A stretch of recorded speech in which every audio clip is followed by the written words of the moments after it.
అందరికీ నమస్కారం. శ్రీ మాస్టర్ సివివి గారు స్వయంగా వ్రాసి ఉంచినటువంటి అనేక యోగ విషయాలలో మనని విస్మయపరిచేటువంటి కొన్ని ముఖ్యమైనవి వారి దేహ వ్యవస్థ గురించినవి. దీని గురించి తెలుసుకోవాలంటే ఈ సందర్భంలో మనం సాధారణంగా వాడేటువంటి సెల్ఫ్ అనే మాటని, ఫిజికల్ కన్సైన్స్ అనేటువంటి మాటని, వాటి అర్థం కొంచెం ఒకసారి గుర్తు చేసుకోవాలి. వ్యక్తి తనని తాను గుర్తించుకునేటువంటి స్పృహని మనం సెల్ఫ్ అని అనుకుంటే గనక, ఇటువంటి స్పృహలో భాగంగా భౌతిక దేహం యొక్క ప్రవర్తనని నిర్దేశించేటువంటి వ్యవస్థని ఫిజికల్ కన్సైన్స్ అని మనం స్థూలంగా ఒక అవగాహనకి రావచ్చు. మనని గుర్తించుకునేటువంటి స్పృహ సెల్ఫ్ అంటే అందులో బాహ్యంగా ఉన్నది, అంతర్గతంగా ఉన్నవి రెండు ఉంటాయి. Inner self, outer self. ఇలా ఔటర్ సెల్ఫ్లో భౌతిక దేహ ప్రవర్తనల్ని, అందులో యుక్తాయుక్త వివేచనని కలిగించేటువంటి వ్యవస్థని ఫిజికల్ కన్సైన్స్ అని మనం స్థూలంగా అనుకోవచ్చు. ఒక మనిషికి ఒక సెల్ఫ్, అందులో ఒక ఫిజికల్ కన్సైన్స్ ఉండటం అనేది ఈ సృష్టి విధానంలో ఒక సాధారణమైనటువంటి విషయం. అయితే ఈ సెల్ఫ్కి, ఈ ఫిజికల్ కన్సైన్స్కి అనేకమైనటువంటి పరిమితులు ఉన్నాయి. ఇక శ్రీ మాస్టర్ సివివి గారు చేపట్టినటువంటి మానవ రూప నమూనాలో మార్పు అనేటువంటి ప్రయోగాన్ని వారు తమ దేహం మీదే, తమ భౌతిక దేహ వ్యవస్థ మీదే ప్రయోగం జరపటానికి ఈ పరిమితులతో కూడినటువంటి సెల్ఫ్ అని, ఫిజికల్ కన్సైన్స్ ఇవి సరిపోవు. అందుకని వారు చేపట్టినటువంటి పద్ధతిలో ఒక ముఖ్యమైన విషయము సెల్ఫ్ ఇన్ సెల్ఫ్ అనేటువంటి పద్ధతిని వారు ప్రస్తావించారు. ఫిబ్రవరి 12, 1911లో వారు ఆ తేదీతో తమిళంలో రాశారు. ఇనిమేల్ செய்கிற தன்மைகள் సెల్ఫ్ ఇన్ సెల్ఫ్ మాదిరియాగ వేలై చెయ్யும். ఇక ముందు జరిగేటువంటి నాణ్యతాపూర్వకమైనటువంటి చర్యలన్నీ కూడా సెల్ఫ్ ఇన్ సెల్ఫ్ అనే మాదిరిగా చర్యలు చేస్తాయి అని వారి దేహంలో మార్పుల ప్రయోగం కోసం చేరినటువంటి పరమాణు అని పిలువబడేటువంటి ఒక వ్యవస్థ గురించి చెప్పే సందర్భంలో వారి ఈ సెల్ఫ్ ఇన్ సెల్ఫ్ అనేటువంటి ప్రస్తావన చేశారు. ఈ ప్రక్రియలో శ్రీ మాస్టర్ సివివి గారి ప్రధాన సెల్ఫ్‌నకి అంతర్భాగంగా 3 అదనపు సెల్ఫ్‌లు ఏర్పడ్డాయి. అయితే ప్రయోగం జరిగేటువంటి ప్రారంభ దినాల్లో తర్వాత 8 సంవత్సరాల వరకు, అంటే 1918 నవంబర్ వరకు కూడా శ్రీ మాస్టర్ సివివి గారి భౌతిక దేహ వ్యవస్థ గ్రహ ప్రభావానికి లోబడి ఉండటం వల్ల ఆ వ్యవస్థలో భాగంగా ఉన్నటువంటి సెల్ఫ్‌లో ఉన్నటువంటి 3 సెల్ఫ్‌లు కూడా కర్మ పద్ధతికి లోబడే చేయవలసిన చర్యలన్నీ కూడా చేశాయి. అయితే ఈ 3 సెల్ఫ్‌లు వారి యొక్క దేహాంతర్భాగంలో చేపడుతున్నటువంటి చర్యలన్నిటినీ కూడా ఫిజికల్ కన్సైన్స్ కలిగి ఉన్నటువంటి బాహ్యపు సెల్ఫ్, మెయిన్ సెల్ఫ్‌కి ఎప్పటికప్పుడు తెలియపరచడం అనేది జరగలేదు. ఆ వ్యవస్థ అందులో లేదు. ఒకవేళ ఆ విధంగా గనక నిరంతరము వారి సెల్ఫ్ యొక్క అంతర్భాగంలో ఉన్నటువంటి 3 సెల్ఫ్‌లు చేసేటువంటి ప్రక్రియల సమాచారాన్ని నిరంతరంగా బాహ్యపు స్పృహకి లేదా బాహ్యానికి వర్తించేటువంటి సెల్ఫ్ గనక తెలియజేస్తూ ఉంటే, బాహ్య ప్రపంచంలో ఆ దేహం యొక్క ప్రవర్తన అనేది ఒక సాధారణంగా ఉండేటువంటి అవకాశం లేదు. అంచేత ఈ 3 సెల్ఫ్‌లు చేపట్టిన చర్యల సమాచారాన్నంతా కూడా ఎంటీఏ ద్వారానే శ్రీ మాస్టర్ సివివి గారి ఫిజికల్ కన్సైన్స్‌తో కూడినటువంటి సెల్ఫ్‌కి అందటం జరిగింది. ఇలా అందడానికి ఈ యోగ మార్గాన్ని ప్రారంభించటానికి ముందే ఒక యాస్ట్రల్ ఫామ్‌ని తీసుకున్నటువంటి ఎంటీఏ ఈ సమాచారాన్ని ప్రసరింపచేయటానికి భూమి గుండా ఒక ఆరా పైప్ అనేది వారి భౌతిక దేహంతో కనెక్ట్ అయ్యి, ఆ పైపు గుండానే ప్రాక్టీస్ ఇన్‌స్ట్రక్షన్స్ అనండి, ఇక ఇతర యోగ విషయాల సమాచారం అనండి అంతా కూడా దాని ద్వారానే తెలియజేయటం జరిగింది. అదే మార్గం ద్వారా ఈ 3 సెల్ఫ్‌లు వారి దేహంలో ఏమి చేశాయి అనే విషయాన్ని ఎంటీఏ మళ్ళా అదే పైప్ ద్వారా శ్రీ మాస్టర్ సివివి గారి బాహ్య స్పృహకి, అంటే మెయిన్ సెల్ఫ్ యొక్క ఫిజికల్ కన్సైన్స్‌కి అందించారు. వాటిని వారు కోర్స్ వివరణలో తమిళంలో వ్రాసి ఉన్నారు. కొన్ని ఇతర కోర్సుల వివరణలు కూడా ఈ సెల్ఫ్ యొక్క ప్రస్తావనను కూడా మనం చూడొచ్చు. అయితే ఈ 3 సెల్ఫ్‌లలో ఫస్ట్ సెల్ఫ్ అనే మాట ప్రస్తావన కొద్దిగా వస్తుంది. ఇక మూడవ సెల్ఫ్ అనేటువంటి ప్రస్తావన కూడా మనం అనేక చోట్ల చూస్తూ ఉంటాం. అంటే దీన్ని బట్టి మనకు అర్థమయ్యేది ఏంటంటే, బాహ్య ప్రపంచానికి శ్రీ మాస్టర్ సివివి గారు ఇతర మానవుల వలె కనిపిస్తున్నప్పటికీ, వారి యొక్క పారభౌతిక అంతర్గత వ్యవస్థ సాధారణ మానవుల వ్యవస్థ కంటే చాలా భిన్నమైనది. మానవులందరూ ఒక్కటే అని చెప్పబడేటువంటి మాట కేవలం భౌతిక దేహ వ్యవస్థకే అది పరిమితం. సాధారణ మానవుల్లో కూడా దేహాలన్నీ ఒకే రకమైన పారభౌతిక దేహ వ్యవస్థల్లో అనేక తేడాలుంటాయి. వాటి నాణ్యతలోనూ, వాటి నిర్మాణ స్వరూపాల్లోనూ. ఇక ఈ సృష్టి మొత్తము, ఇప్పుడు మనం ఉన్నటువంటి సృష్టి మొత్తము ఎంటీఏ అనేటువంటి జియోమెట్రిక్ ప్యాటర్న్స్ యొక్క ప్రారంభంతో ఈ సృష్టి వికాసం అంతా జరిగింది. ఈ సృష్టి మొత్తానికి రిప్రజెంటేటివ్‌గా ఒక ప్రాతినిధ్యం వహించేటువంటి వ్యవస్థగా ఈ ఎంటీఏని మనం చూసినట్లయితే, ఈ ఎంటీఏ అనేటువంటి సృష్టి వ్యవస్థ యొక్క దృక్కోణంలో మనం చూస్తే, మానవుడు చాలా చిన్న జీవి. అంటే ఒక కీటకం, ఒక చిన్న కీటకం లాంటివాడు. అంటే ఒక ఇన్సెక్ట్ అన్నమాట.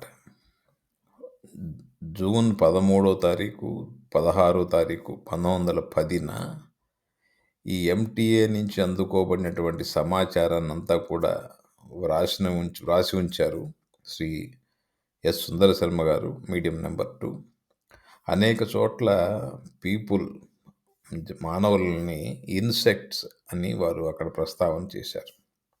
అంటే ఇది మనం వాడుక భాషలో అనుకునేటువంటి పురుగులు అని కాకుండా, ఒక సృష్టిని శాసించేటువంటి వ్యవస్థ యొక్క దృక్కోణంలో మానవుడు ఒక చిన్న జీవరూపం అనేటువంటి అర్థంలో మనం దీన్ని తీసుకోవాలి. అయితే ఇందులో ఇంకా ఆశ్చర్యకరమైనటువంటి విషయం, జూన్ 13, 1910లో ఎంటీఏ ఇచ్చినటువంటి సమాచార పత్రంలో శ్రీ మాస్టర్ సివివి గారి గురించి, అలాగే మీడియం నెంబర్ 2 అయినటువంటి శ్రీ ఎస్. సుందర శర్మ గారి గురించి వారు ఎంటీఏ చెప్పింది చాలా ఆశ్చర్యకరంగా ఉంటుంది. ఏమిటంటే, వీరిరువురు కూడా మానవుల వంటి రూపంలో ఉన్న క్రీచర్స్. అంటే ఒక విధమైన జీవరూపాలు అని ఆంగ్లంలో చెప్పారు. అది దాని యొక్క మాన్యుస్క్రిప్ట్ ఉన్నది. చాలా పెద్ద మ్యాటర్ అందులో రాసున్నారు. అందులో పూర్వాపరాలు పక్కన పెడితే శ్రీ మాస్టర్ సివివి గారు, శ్రీ సుందర శర్మ గారు మానవులు కాదు. వాళ్ళు మానవుల వంటి రూపంలో ఉన్నటువంటి క్రీచర్స్ అని చెప్పిన దాని యొక్క తెలుగు అనువాదం ఇట్లా ఉంది. వారు అందులో శ్రీ మాస్టర్ సివివి గారిని, శ్రీ సుందర శర్మ గారిని ఆబ్జెక్ట్స్ అని చెప్పారు. ఆ అనువాదం ఇలా ఉంది. నేను ఆలోచిస్తున్నది ఏమిటంటే, ఈ విషయముల గురించిన సలహాల కోసం ఈ 2 వస్తువులు తమలో ఉన్న పద్ధతులు, సిద్ధాంతముల మోతాదుకు తగినట్లుగానే అవి సలహా కోరుతున్నాయని, వస్తువులు అంటే మానవ ఆకృతిలో ఉన్న 2 క్రీచర్స్ అంటే ప్యూపిల్ అనగా మీడియంలకు మాస్టర్గా ఉన్నది ఒకవైపు, ఇక రెండో వైపు ఉన్నది మాస్టర్. ఈ రెండూ కూడా కర్మ పద్ధతికి లోబడి వర్తిస్తూనే తమ ముద్రలు తెలియజేస్తున్నారు అని దాని అనువాదం. ఎంటీఏ యొక్క సమాచార పత్రాల్లో శ్రీ సుందరం గారిని ప్యూపిల్ అని పిలుస్తారు.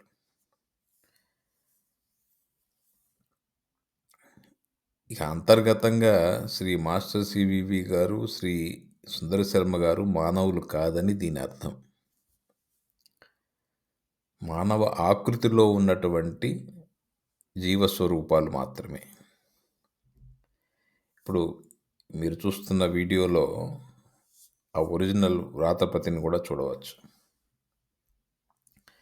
జూన్ 1910 నాటికి చేరినటువంటి మీడియంలకి ఆ తర్వాత కొంతకాలం వరకు కూడా శ్రీ మాస్టర్ గారితో సంభాషించడానికి వారెవరికి అనుమతి ఉండేది కాదు. ఈ యోగా సొసైటీకి శ్రీ సుందర శర్మ గారు సూపరింటెండెంట్ మాదిరిగా వర్క్ చేశారు. అంటే మీడియంలు ఎవరైనా కూడా సంప్రదించాల్సింది శ్రీ సుందరం శర్మ గారిని మాత్రమే. వారు శ్రీ మాస్టర్ గారిని తర్వాత సంప్రదించి విషయాలు తర్వాత చెప్పేవారు. చాలా కాలం మటుకు ఇది అలా కొనసాగింది. బహుశా ఆ సందర్భంగానే ఈ పైన చెప్పినటువంటి అనువాదంలో వారు శ్రీ సుందరం గారిని మాస్టర్ ఆఫ్ ది మీడియమ్స్ అన్నారు. శ్రీ సుందరం గారిని మాస్టర్ ఆఫ్ ది మీడియమ్స్ అన్నారు. మాస్టర్ గారిని రెండో వైపును చూపించారు. వీరిద్దరినీ కలిపి వీరు మానవుల రూపాల్లో ఉన్నటువంటి క్రీచర్స్ అని చెప్పి ఎంటీఏ సమాచార పత్రంలో రాసి ఉంది.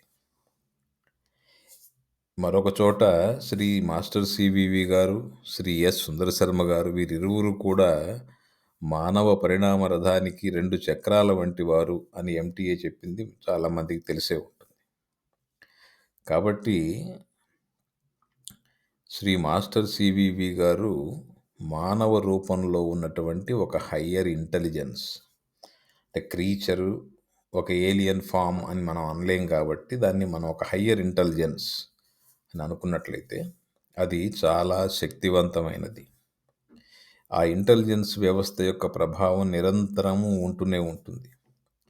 ఈ ఇంటెలిజెన్స్ అనేక వేల సంవత్సరాలుగా ఈ సృష్టిలో జన్మలు తీసుకుంటూ ఎంటీఏ అనేటువంటి ప్యాటర్న్ యొక్క నిర్దేశితమైనటువంటి సృష్టి పద్ధతులకు భిన్నంగా ఉండటం చేత ఏ జీవరూపం అయితే ఇప్పుడు సివివిగా జన్మ తీసుకున్నటువంటి ఈ జన్మ పరంపరలో వస్తున్న ఈ ఇంటెలిజెన్స్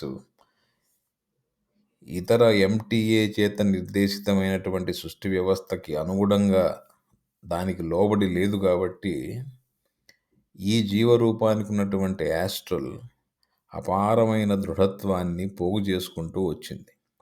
అందుకనే ఎంటీఏ మరొక చోట ఈ మాస్టర్ సివివిగా ఇప్పుడు జన్మ తీసుకున్న జీవరూపం ఎందుకు ఇంత దృఢంగా ఈ సృష్టిలో ఏర్పడిందో కూడా నాకు తెలియదు అని చెప్పి కూడా రాశారు.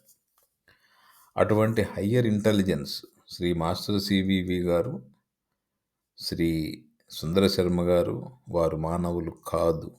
మానవ ఆకృతిలో ఉన్నటువంటి క్రీచర్స్, వేరే ఇంటెలిజెన్స్ అంటే ఎంటీఏ అనేటువంటి ప్యాటర్న్లో సృష్టించబడినటువంటి ఈ సృష్టికి బియాండ్లో ఉన్నటువంటి, దీనికి ఆవల నుంచి ఉన్నటువంటి ఒక ఇంటెలిజెన్స్. దాని స్వరూప స్వభావాలు మన మస్తిష్కానికి, మన బ్రెయిన్కి అందేవి కాదు. అంతటి చాలా శక్తివంతమైనటువంటి వ్యవస్థ అది.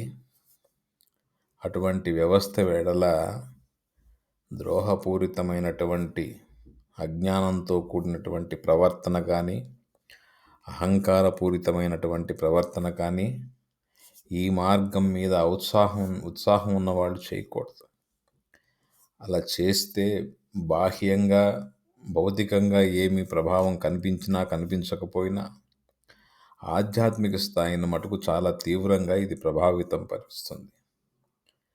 వారి ఎడల ద్రోహపూరిత ప్రవర్తన అంటే వారికి సమానంగా మనం చెప్పుకోవటం, తమని తాము మాస్టర్లుగా పిలిపించుకోవటం, మాస్టర్ సివివి గారు చేసింది ఇది అది అని చెప్పి సొంత తర్కాలతో, ఇతర యోగ పద్ధతులతోనూ, ఇతరులు చెప్పినటువంటి విషయాలతో ముడిబట్టి చెప్పే వాళ్ళకి జరిగేది ఆధ్యాత్మిక స్థాయిలో ఒక పతనమే. చాలా ఉన్నతమైన, అత్యంత శక్తివంతమైనటువంటి ఈ ఎంటీఏ అనేటువంటి సృష్టి పరిధికి బయట నుంచి ఉన్నటువంటి ఒక వెరీ హై ఇంటెలిజెన్స్ మాస్టర్ గారి దేహంలో ఉన్నది. అది మానవ ఆకృతిలో ఉన్నటువంటి ఒక ఇంటెలిజెన్స్. దాని ఎడల మనం అత్యంత గౌరవ ప్రపత్తులతో మాత్రమే మనం ప్రవర్తించాలి. అత్యంత భయభక్తులతో ఉండాలి. వారు రాసి ఇచ్చిన యోగ సాహిత్యాన్ని మాత్రమే ప్రామాణికంగా తీసుకుని, సాధారణంగా మన ఊహకి అందనటువంటి ఇటువంటి అత్యంత సంక్లిష్ట విషయాలని కొంతైనా అవగాహన చేసుకోవటానికి అందరూ ప్రయత్నించాలి. ఇది ఈ విషయం ఎంతో లోతుగా ఆలోచించదగినది.